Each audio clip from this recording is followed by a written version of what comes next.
à ce tribunal.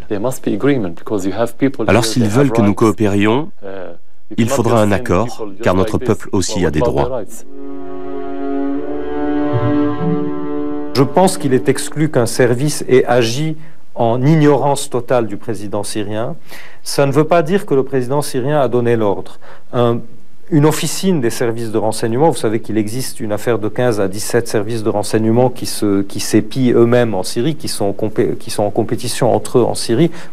Donc le fait qu'un service ait décidé que Hariri constituait une menace vitale pour les intérêts syriens, qu'il fallait l'éliminer, qu'on soit venu dire à Bachar al-Assad que la décision a été prise de le faire et qu'il n'avait pas le choix, qu'il n'avait d'autre choix que d'avaliser la décision, c'est quelque chose qui est envisageable. Je ne suis pas sûr que Bachar al-Assad ait lui-même pensé à cela.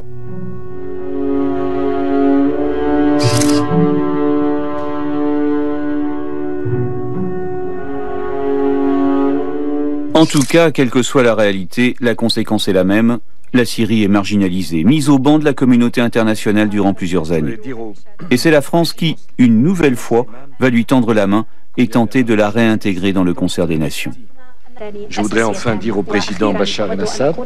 Le 13 juillet 2008, Nicolas Sarkozy reçoit à Paris Bachar el-Assad et dans le cadre de l'Union pour la Méditerranée, réussit à asseoir autour de la même table, entre autres la Syrie et le Liban.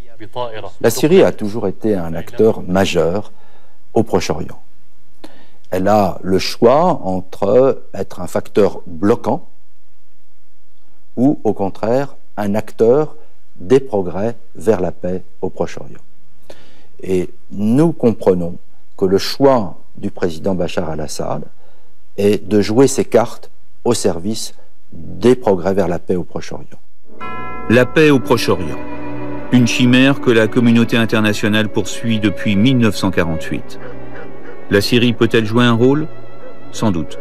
Si elle trouve un accord avec Israël sur le plateau du Golan occupé par les Israéliens depuis 1967. La Syrie, ces derniers mois, a entamé une négociation indirecte avec Israël, via la Turquie.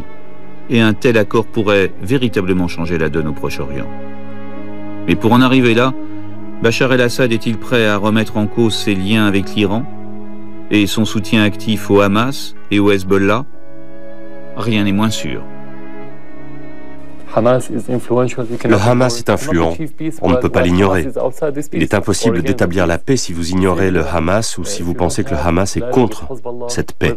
Au Liban, si vous ne dialoguez pas avec le Hezbollah, directement ou indirectement, si vous ne comprenez pas que ce parti est important, vous allez échouer. Et est-ce que ce dialogue ou ces dialogues multiples vont avoir une incidence sur l'ouverture politique au cœur de la Syrie, dans le pays? Sans aucun doute, car depuis 4 ans, un des problèmes principaux auxquels nous avons dû faire face concernait la situation aux frontières de la Syrie. Ça a été un énorme problème qui nous a obligés de reporter beaucoup de projets et de repenser nos priorités. Lorsqu'il y a de la coopération, une bonne coopération, la situation est meilleure, du moins à l'extérieur. Et ça vous permet d'accorder plus de temps aux enjeux internes. Lorsqu'un pays est déstabilisé, cela peut engendrer des attentats terroristes. Alors, ma première priorité est de rester en vie. Je dois être vivant en premier. Ensuite, je pourrai aider mes enfants. Mais si je meurs ou s'ils meurent, tout le reste n'a plus d'importance. Vous voyez, notre priorité est la stabilité d'abord, l'économie ensuite, et la politique. La politique intérieure en 3e lieu. S'il existe une coopération fructueuse, avec de bons résultats, on pourra changer nos priorités. C'est logique.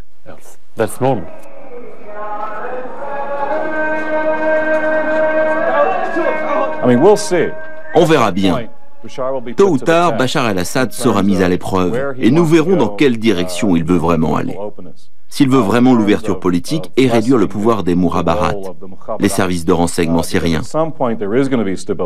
Le jour où cette région sera stable, quand il y aura la paix entre la Syrie et Israël, les gens diront « Ok, Monsieur le Président, maintenant le moment est venu de mettre en place les réformes dont vous parlez depuis le début. Alors, vous étiez sérieux ?»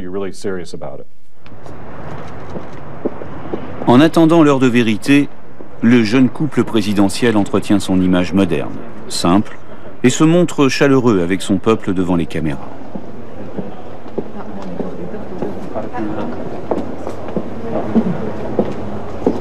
Comme par exemple, ce soir-là, à l'Opéra de Damas.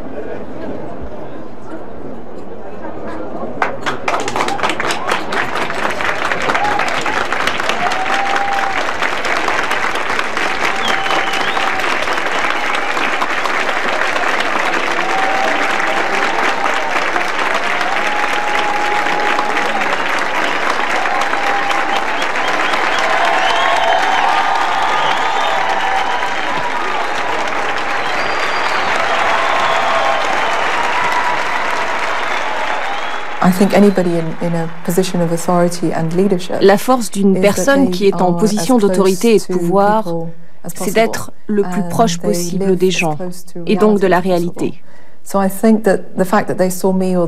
Ainsi, je crois que de me voir ou de voir le président conduire par exemple nos voitures, cela y contribue.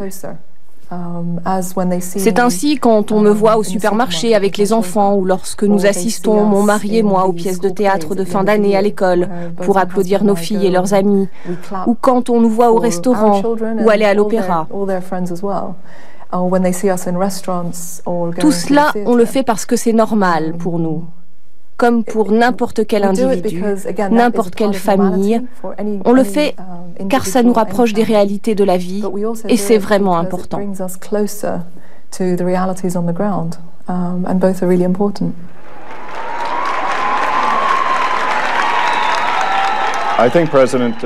S'il y avait une élection libre en Syrie aujourd'hui, je pense que Bachar el-Assad serait en position de gagner. Certes, il n'obtiendrait pas 97% des voix, comme ce fut le cas lors du dernier vote en 2007. Mais il a acquis un solide électorat en réussissant à maintenir la cohésion du pays, malgré l'instabilité à ses frontières au Liban et en Irak.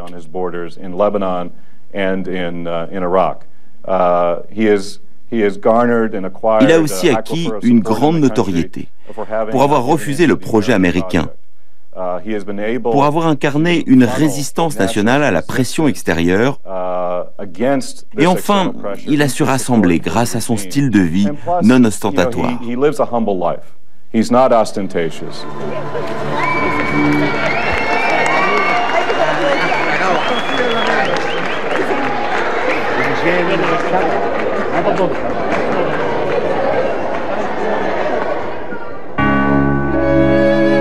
Bachar el-Assad est jeune. Clairement, il peut jouer un rôle important dans l'avenir du Proche-Orient. Mais sa marge de manœuvre est étroite. D'un côté, ses liens privilégiés avec l'Iran en font un interlocuteur pour les Occidentaux.